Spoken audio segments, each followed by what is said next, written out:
welcome to another episode of the Adrienne Ross Show, where sports and culture connect. Before we get into the topic of this video, I have to say thank you so much to Linda from Iowa, who sent me this book. It's called Unmatched, and it says Caitlin Clark's remarkable journey from her Iowa high school career to breaking collegiate records and captivating the nation.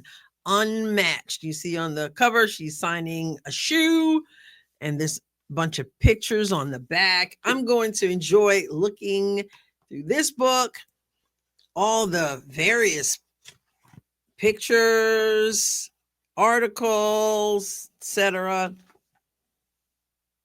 Anyway, there's a lot of stuff in this book. So once again, thank you so much, Linda. I was not expecting this at all. So appreciate you, Linda from Iowa. Thank you. Okay, and now to the topic of this video.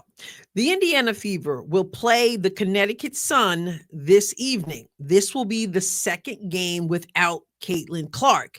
Now, the Connecticut Sun has yet to win a game. And you know, that organization has had a major overhaul. Remember who used to play on the team? You had Dejanay Carrington on the team. You had Dewana Bonner on that team. You had Coach Stephanie White on that team, etc. No longer there. Now, Marina Mabry is still on the team, and that's because when she thought she was going to get on up out of there, the organization said, no, you're not. This is not college. This is not the transfer portal. We sacrificed a lot to get you, so here you are. And so there Marina Mabry is on this team that's 0-5. Now, Fever fans might be going, okay, we don't have Caitlin Clark. We know how difficult that is. We watched the game against the Washington Mystics, and we saw what an embarrassing loss that was. What do you mean, Adrienne, embarrassing? They only lost by 6. Well, if you watched the game, you know it was an embarrassing loss, or if you watched my coverage of the game afterwards and other people's coverage, you know it was an embarrassing loss. So Fever fans might feel a little bit better because it's like, this team hasn't won a game. Connecticut Sun is 0-5. But I'm here to tell you that this team, this winless Connecticut team, is dangerous going up against Indiana. And I'm about to tell you why. But before I do, let me tell you this. You may remember that I announced the other day that on my second channel, Adrienne Ross Squared, where I square off from A to Z, I was covering why all racism should be condemned and why I, as a Black person, some people want to know, would stand up for a white person such as Caitlin Clark when that person is being mistreated or targeted based on race. Like, what do you care? You're Black. So I did cover that. Many of you went over there and you saw that. Well, in the comments of that video, someone mentioned Cheryl Swoops and what she had said about Black people not being racist. Black people can't be racist. So I wanted to address that comment. And so in this video over that I put up today on the second channel, Adrienne Ross Squared, I addressed that. Why Cheryl Swoops said what she said, breaking down why she said Black people can't be racist. So go on over to the second channel, subscribe while you're there, like the video, Adrienne Ross Squared. I will put the link in the description of this video. Okay, so now back to this topic. Why would you say Connecticut Sun, winless Connecticut Sun, is a danger to the Indiana Fever? I would have rathered, believe it or not, the Fever played a strong team like the New York Liberty after the embarrassing loss to the Washington Mystics. I know that defies some people's reasoning because a lot of people are like, they just had a loss. Why would you want them to go and play against a team like New York or even a team like Minnesota? Why would you want that? Don't you want something easier? And just that mindset is one of my concerns. What I've noticed as a basketball student, if you will, and also as a coach, is that teams often play to the level of their opponent. You wouldn't think it would be so, You would think that if you had a team seems to be not as talented as your team, a team that hasn't won a game yet would qualify as that, I would think. You would think that your mindset is you're going to go in there, you're going to crush them, you're going to annihilate them, you're going to tear them apart. Usually, often, doesn't work that way. I mean, championship caliber teams know you've got to take it to them. But a lot of times teams will play to the level of their opponent. And so if the opponent isn't as strong as other opponents you've encountered, you tend to play down. I remember as a coach going, ladies, what are we doing here? Like, why are we letting them hang around and hang around? Why can't we just issue that death blow and send them packing? Why are you giving them some kind of hope in this game? But it's something that I've observed. You just kind of play down. And so the Indiana Fever, I would rather playing after that embarrassing loss where they said it was humbling, where they said they had to pay attention to details, where they said they know they have to get after it and they have to do better, and they were embarrassed. I'd rather them play New York because they're going to try to rise up to the level of a New York or a Minnesota. Whereas Connecticut, looking like whatever you want to say right now, I don't want this team to end up finding itself playing like their feet are stuck in the mud. That's one main reason why I think it's a dangerous matchup today. Another reason why I feel it's dangerous to go up against Connecticut has everything to do with Connecticut. And that is this team hasn't won a game yet. This team really has nothing to lose. Well, except for another game. So when that's the case, very often you'll find players will play looser. They'll play with more freedom. They really got nothing to lose. Whereas the Indiana Fever might tend to play tighter because they definitely don't want to lose again. And they absolutely don't want to lose to a team that has lost to everyone it's played. So you're a little tighter because you're feeling that pressure. Like, we don't have Caitlin. We just lost a game. We looked horrible in the process and we got to win this game. And so you tend to be tight.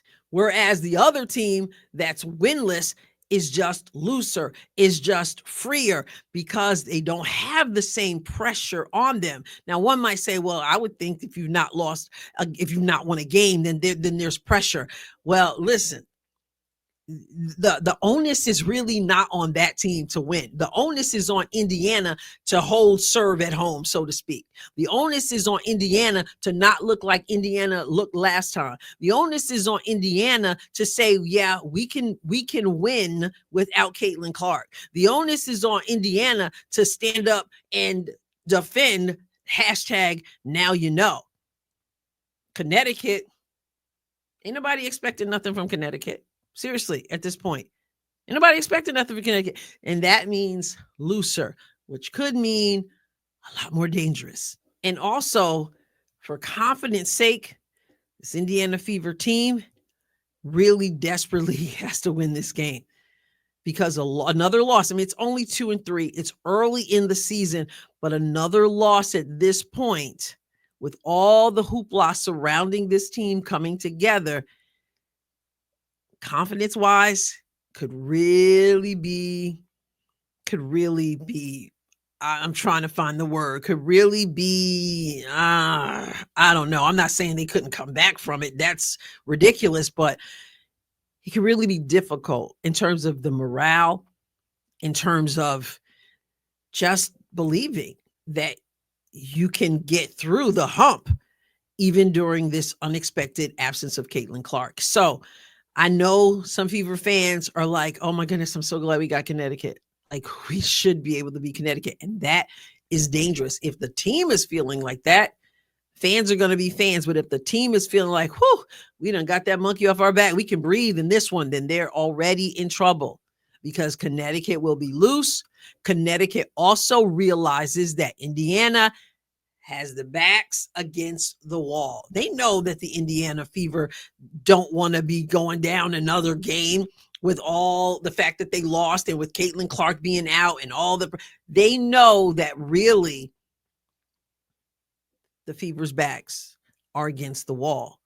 And again, that usually equates to being freer and not being tight. So I think this game, it's a dangerous game. And in this situation, no matter what the record shows, it puts the pressure on Indiana and not on Connecticut. If we were just to look at the win-loss differential for Connecticut, how many games lost and by what points they lost, what would we see? Let's take a look. We see 1, 2, 3, 4, 5 games. First game here, Sunday, May 18th against the Mystics. Sun lost 90 to 85 or 85 to 90. Sun 85, Mystics 90. Over here, Aces. Aces 87, Sun 62. Got blown away. Over here, Sun played Lynx. 70 Sun, Lynx 76. Over here, Sun versus Dream.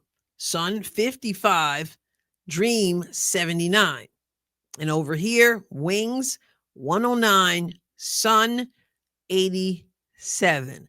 So you've got some blowouts, but you also have some. I went up to the preseason. Let me stay here. You also have some close ones against the Mystics. The Sun lost to the Mystics by 5, Fever by 6.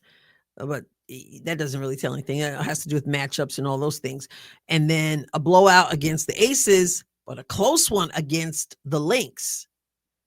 And then a blowout against the Dream, and another blowout against the Wings. So whether close or whether a blowout, the Sun has been getting its butt kicked. Indiana better not rely on that. You're home, Indiana. You got your crowd. You need to do things and play in a way that keeps your crowd involved. And you need to take this team seriously, because all the factors that I just pointed out, playing down to your opponent, being tight because you feel the pressure, having your backs against the wall, and also Connecticut being loose, not really having much to lose, it's a dangerous scenario. I expect the Indiana Fever to rise to the occasion, and I will see it in real time because I plan to go live for the game. I hope you intend to be with me. And as I announced yesterday, afterwards, I'm going to be over on Chocolati Plays channel. That's going to be so good. I know it is. So make sure that you are over there. Chocolati Plays. Go check it out. Make sure you subscribe. Turn your notifications on. But that'll be after being live on my channel for the game. And then over to Chocolati Plays. It's going to be a night. All right. Make sure you subscribe to this channel if you haven't done so. Hit the like button. I'll catch you next time, God willing. God bless you abundantly.